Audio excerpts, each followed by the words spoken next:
Friends, welcome to Brainery channel. और आज हम हिस्ट्री का एक चैप्टर पढ़ने वाले हैं। मेंस के अकॉर्डिंग पढ़ेंगे हम इंडस वैली सिविलाइजेशन, ठीक है, हड़प्पा सभ्यता।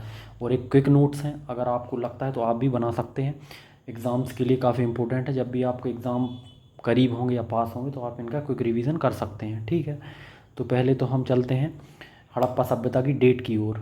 इसका जो काल है क्या है या पीरियड क्या है, तो इसका जो पीरियड है वो 2500 से 1800 ईसा पूर्व माना जाता है। ये एनसीईआरटी के अकॉर्डिंग है, सभी इतिहासकार ने अलग अलग मत दिए हैं इसमें, ठीक है।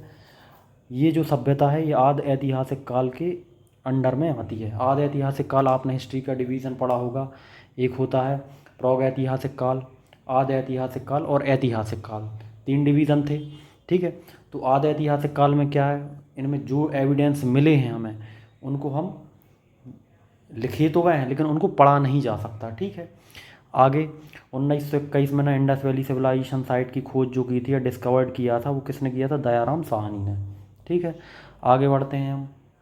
भारतीय पुरातात्विक सर्वेक्षण विभाग, ठीक है, या फिर हम बोल सकते हैं आर्कियोलॉजिकल सर्वे ऑफ इंडिया। तो भारतीय पुरातात्विक सर्वेक्षण विभाग या आर्कियोलॉजिकल सर्वे ऑफ इंडिया जो डिपार्टमेंट है ना, उसकी जो फर्स्ट टाइम जो इस्टेब्लिशमेंट हुआ था, स्थापना हुई थी, वो हुई थी 1861 में, ठीक है, नई दिल्ली में, ठीक है। और ये जो स्थापना हुई थी वो लॉर्ड कैनिंग, भारत के जो इंडिया के फर्स्ट जो वायसराय थे उनके टाइम पे हुई थी। और किसके द्वारा की गई थी? ये की गई थी अलेक्जेंडर कनिंघम के द्वारा, ठीक है। अब आगे बढ़ते हैं हम। 1906 में क्या हुआ था? जॉन मार्शल द्वारा एक स्थायी विभाग, इसको पहले ये स्थायी विभाग नहीं था, ठीक है, कुछ पैसों वैसों की कमी थी तो उसके कारण इसको ज़्यादा डेवलप नहीं किया गया था। लेकिन 1906 में जब काफ़ी इकोनॉमिकल स्ट्रॉन्ग हो गए तो स्थायी विभाग की स्थापना कर दी गई, ठीक है। अब हड़प्पा सभ्यता की जो खोज है, ठीक है, उसके बारे में हम थोड़ा हिस्टोरिकल बैकग्राउंड जान लेते हैं। देखो, चार्ल्स मैसन जो है, चार्ल्स मैसन ने 1826 में मोंटगोमरी, साहिवाल, पंजाब, पाकिस्तान में इसकी क्या की थी? खोज की थी, ठीक है। अब 1853 की कंडीशन आती है। अलेक्जेंडर द्वारा भी इसको देखा गया था, खोजा गया था, लेकिन वो उसके महत्व को नहीं समझ सके, ठीक है। फिर 1856 में जॉन ब्रिंटन, जब कराची से लाहौर की रेल लाइन डल रही थी तब भी कुछ ईंट मिली थी हमें, ठीक है। तो जो ईंट थी वो हड़प्पा कालीन जो नगर उनकी ईंट थी। जब खोदा गया, रेल लाइन बिछाई जा रही थी तो उसके लिए खुदाई की ज़रूरत पड़ गई, तो उसमें से कुछ ईंट मिली थी, ठीक है। लेकिन उस ईंट के महत्व को ये नहीं समझ सके। अब 1872 में फिर से अलेक्जेंडर कनिंघम द्वारा फिर से कुछ चीज़ें मिली वहीं उसी स्थल में हड़प्पा के पास, लेकिन ये भी इसके महत्व को नहीं समझ सके, ठीक है। अब आगे बढ़ते हैं।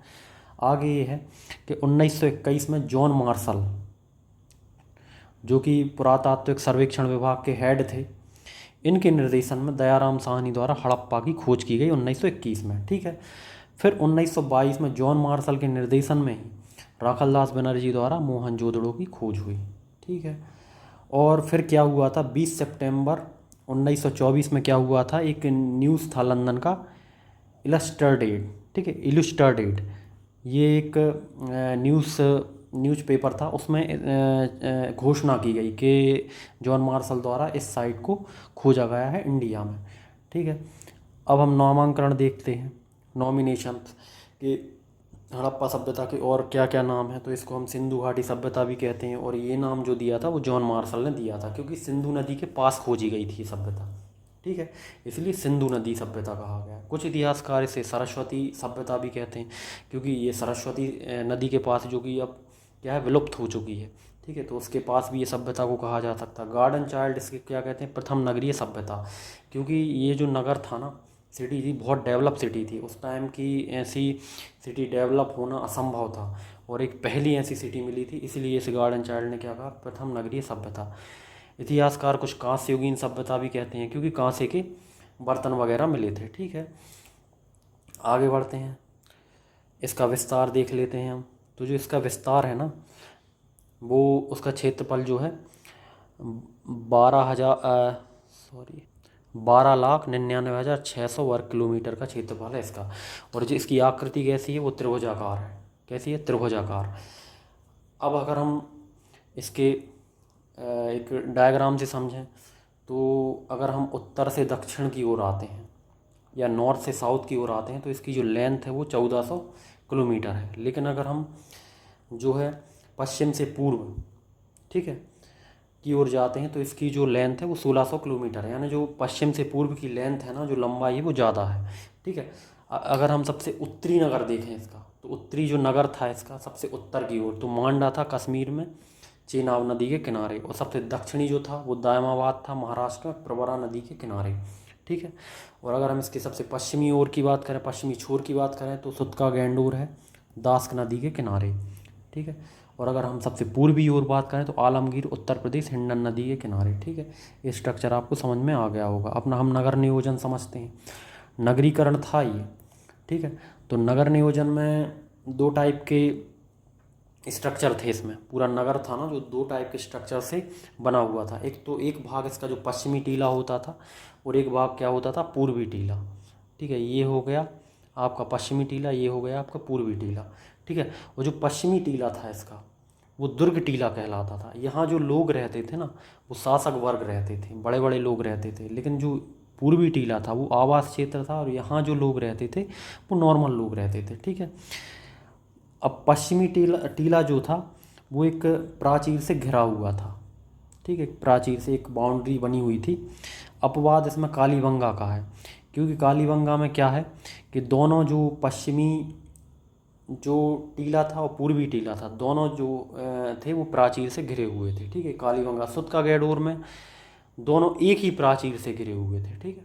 कैसे थे, एक ही प्राचीर से घिरे हुए थे। अब धौलावीरा, इसमें 3 स्ट्रक्चर थे पूरे नगर में। एक स्ट्रक्चर तो ये था ही पश्चिमी टीला वाला, एक मिड स्ट्रक्चर भी था या मध्य टीला भी था, और एक पूर्वी टीला तो था ही। तो ये धौलावीरा में था, ठीक है। अब चहंदुड़ों में कुछ भी ना बाउंड्री से नहीं घिरा हुआ था, ठीक है, सब ओपन थे। तो ये आपको समझ में आ गया होगा। अब आगे बढ़ते हैं। इसमें क्या था, द्विमंजिला भवन थे। कैसे थे, द्विमंजिला भवन। और जो आवास बने हुए थे वो पक्की ईंट से बने हुए थे। एक अपवाद है कालीबंगा में कच्ची ईंटों से आवास को बनाया गया था। और ईंट जो थी इंग्लिश बॉन्ड की थी। इंग्लिश बॉन्ड मतलब आपने देखा होगा ईंट के ऊपर ऐसे ऐसे करके ईंट और फिर एक ईंट रख दी जाती है, ठीक है। तो ये इंग्लिश बॉन्ड स्ट्रक्चर हो गया, ठीक है। ऐसे उन्नत ड्रेनेज सिस्टम था, जो नालियाँ थी काफ़ी उन्नत किस्म की थी। उनकी जो जुड़ाई हुई थी वो जिप्सम से हुई थी। किससे हुई थी, जिप्सम से। स्नानागार, एक बृहद स्नानागार मिला है जो मोहनजोदड़ो में है। स्नानागार सब में थे बट बृहद स्नानागार जो है वो मोहनजोदड़ो में मिला है। अब आगे बढ़ते हैं। भवन स्तंभ जो था वो वर्गाकार था, ठीक है। फर्श कच्चा था। अपवाद कालीबंगा में जो फर्श मिला है वो क्या, पक्का था। हर घर में रसोई, स्नानागार और शौचालय था। सड़कें जो थी शतरंज के चेस बोर्ड जैसी थी। कैसी थी, चेस बोर्ड जैसी, या समकोण पर काटती थी। ये देखो, ये उत्तर दक्षिण पूरब पश्चिम पूरब, ये ऐसी सड़कें थी उत्तर या ना समकोण पर ही काटती थी, ठीक है। दरवाज़ा जो होता था, जैसे घर बने हुए हैं, घर जैसे यहाँ ये तो मुख्य सड़क हो गई, तो जैसे यहाँ घर बना हुआ है, मान के चलो यहाँ एक घर बना है, ठीक है।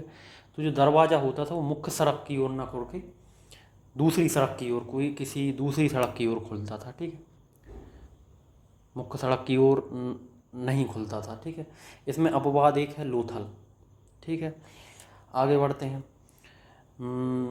इसके जो पक्की ईंटों से निर्मित सबसे बड़ी इमारत जो है वो गोदीवाड़ा में मिली है, ठीक है। और मोहनजोदड़ो की सबसे बड़ी इमारत जो थी अन्नागार थी। निष्कर्ष इससे ये निकलता है कि स्मार्ट सिटी योजना का सबसे उन्नत नमूना अगर देखा गया है तो कहाँ देखा गया है, इतिहास में जाएँ तो ये देखा गया है हड़प्पा सभ्यता में, ठीक है।